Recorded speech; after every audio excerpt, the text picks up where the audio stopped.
I love that whole idea of recovery being contagious and the whole idea of recovery carriers that just resonates in my heart. And I know that's what my personal life is about. So thank you for sharing that.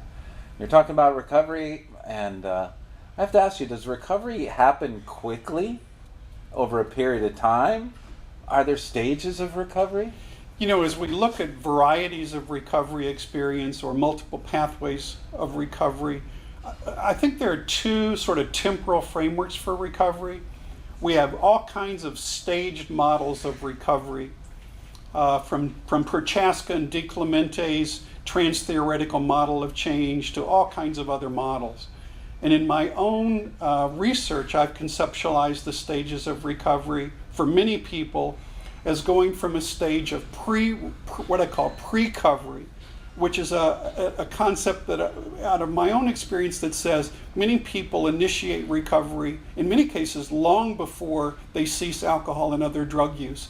And this is a period of sort of recovery incubation, enhanced recovery readiness, increased ambiguity about the person-drug relationship, kind of a yearning. It sets the stage for this existential crisis to move into recovery. And then a stage of recovery initiation, a transition from recovery initiation and stabilization to longer-term recovery maintenance. And then a fourth stage of moving towards a focus on enhanced quality of personal and family life and long-term recovery. And then I think a neglected stage, which is really increased awareness of the risk of intergenerational transmission of alcohol and other drug problems, and some real focus in our own families to try to break those intergenerational cycles. Now all of these staged models really are based on the idea that recovery is a time-dependent process, that you sort of have to get through one stage before you can sort of move and stabilize the next stage. But there's also an alternative way that recovery is done for some individuals. And this is called transformational change, or what Bill Miller in his research called quantum change. And this is recovery is almost like a conversion experience.